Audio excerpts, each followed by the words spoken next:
আল্লাহর দরবারে শুকরিয়া জানাচ্ছি, যিনি আমাদেরকে বিজয়ের স্বাদ কি এটাই জীবনে দেখার তৌফিক দিলে।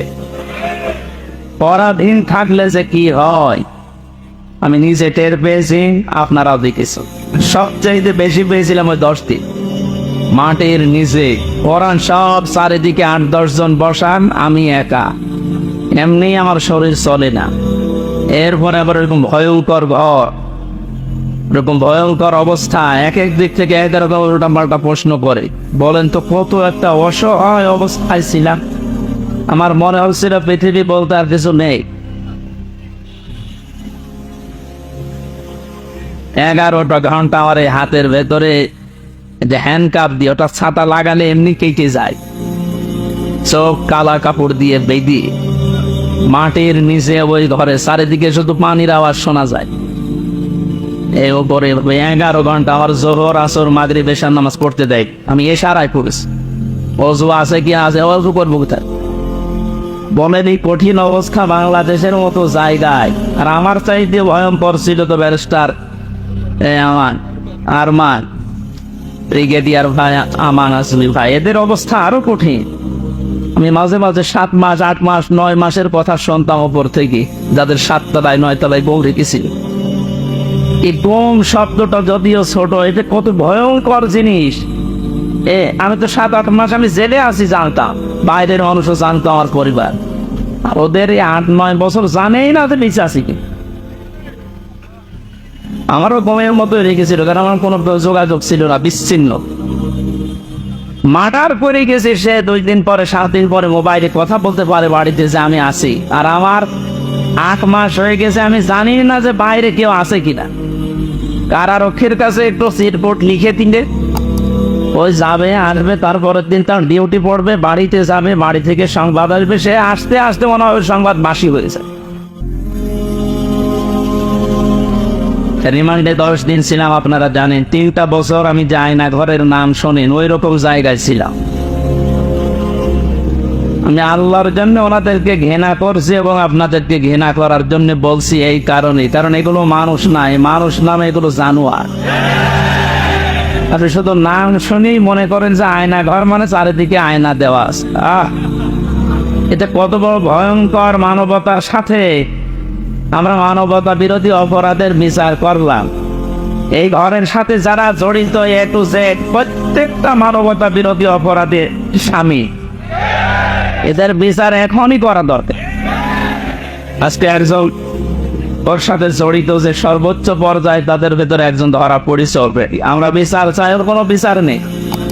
8-10 বছর 12 বছর 14 বছর একটা মাটির নিচের ঘরে, এদিকে 1.5 হাত এদিকে 1.5 হাত। আপনি কি মনে করেন জিন্দা কবর ওইটা? এই কঠিন অবস্থায় যারা মানুষকে ফেলে রেখেছিল, আপনি যদি মেরে ফেলতেন, খবর দিয়ে দিতেন যে অমুক মারা গেছে, তারপরও তার স্ত্রীটা বিয়ে করতে পারত, তার ছেলে মেয়ে জানতো যে না মারা গেছে। আপনি ব্যারিস্টার আমান আজমি, কি বলে ব্রিগেডিয়ার জেনারেল ব্যারিস্টার আরমান, ওনার স্ত্রীর কাছে আপনি কি জবাব দেবেন বলেন তো? 8-10 বছর তার স্বামী থাকার পরও না থাকার স্বামী, সে জানেই না যে বেঁচে আছে কিনা। আজকে একটা ছবি ফেসবুকে সব পাশাপাশি ওনারা বসে আছে, দেখলাম, আমার কান্না চলে এসেছে যে মানুষ, এরপরও কিছু মানুষ জালেরদের পক্ষে এখনো পর্যন্ত সাফাই গাচ্ছে। তো কাপের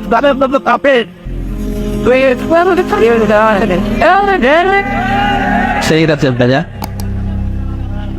দেখেন আমার হাতে কোরআন শরীফ, সত্য কথা বলছি, আল্লাহর কসম। আমি যে কষ্ট পেয়েছি 3 বছর, আমার কষ্টের কথা আমি আল্লাহর জন্য মাফ করে দিয়েছি, কিন্তু ওনারা যা করেছে ওটা মাফ পাওয়ার মতো না। ওনারা তো আমার শুধু শত্রু না, ওনারা মানবতার শত্রু, আল্লাহর শত্রু। রিমান্ডে আমার সাথে যে ব্যবহার করেছিল, আল্লাহ ভুল ধরতো মাঝে মাঝে। এই যে অফিসার গুলো ছিল কাউন্টার টেরোরিজমের, এই মেন দায়িত্বে যে লোকটা ছিল আসাদুজ্জামান, মনেরও তো আগে ছিল আমার সময় আসাদুজ্জামান, এরপরে এসপি আতিকুর রহমান, শেখ ইমরান, এই বাগেরহাটে বাড়ি। এই মানুষগুলো আচরণ আমি মানুষের পাইনি। রিমান্ডে আপনি আমার মামলার কথা জিজ্ঞাসা করে, যে বিষয়ে আমাকে মামলা দেওয়া হয়েছে ওইগুলো বলেন যে আমি কিছু পারি কিনা দেখেন না, আল্লাহর ভুল ধরে যে আল্লাহর এই কাজটা করা ঠিক হয়নি। তো ওরে আমি ভালোবাসবো না ঘৃণা করবো কার জন্যে?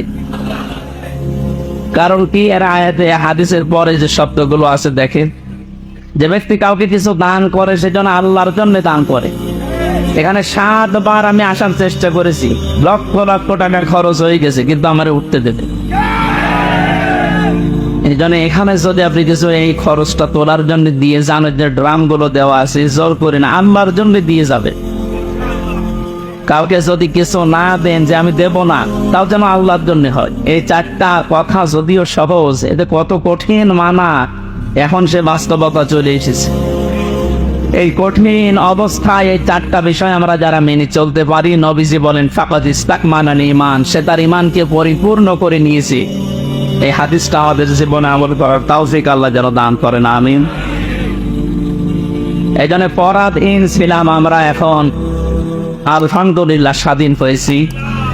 স্বাধীন হলে বিজয় পেলে মানুষ কি করবে, আজকের তেলাওয়াতকৃত আয়াতগুলোতে আল্লাহ জানিয়েছে। আমরা কোরআন থেকে নিতে চাই নাকি? মালপালা বেশি সাদাকা, যারা কোরআন দিয়ে কথা বলে, নবীজি বলেন এরা সত্য কথা বলে। এই জন্য আমরা সত্য কথা শুনতে চাই এবং বলতে চাই কোরআন দিয়ে। আমান আস্তাক মিনাল্লাহি কিলা, আল্লাহর চাইতে সত্য কথা কেউ বলে? আর আমান হাকামা বিহি আদালা, যারা কোরআন দিয়ে বিচার করে এরা ন্যায় বিচার করতে পারে। সত্যিই যদি কোরআনের বিচার ব্যবস্থা কায়েম হয়ে যায়, জালেম সারাস এরা যদি এদের বিচার দুনিয়ায় পেয়ে যায়, এদের উপকার আমাদের উপকার।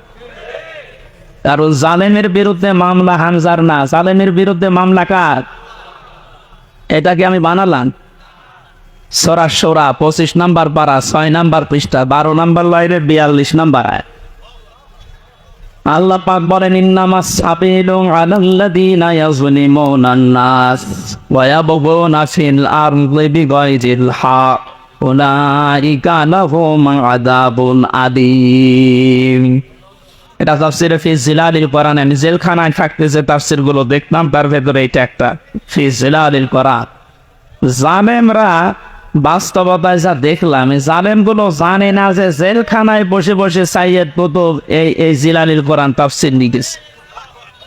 এইটা জেলখানায় চলতে দেয়, অথচ সাইয়েদ আবুল আলা মাওদুদী রহমতুল্লাহ আলাইহির ফি জিলাতি তাফহিমুল কোরআন ঢুকতে দেয় না। ও জালেমরা জানে যে ওইটা কত বড় কঠিন, কারণ লেখাই হয়েছে জেলখানায় বসে। ওটা পড়তে দিত, ওখান থেকে রেফারেন্স যেটা যেগুলো বলবো বেশিরভাগ ওখান থেকে, বাকিগুলো তাফসীর ইবনে কাসির।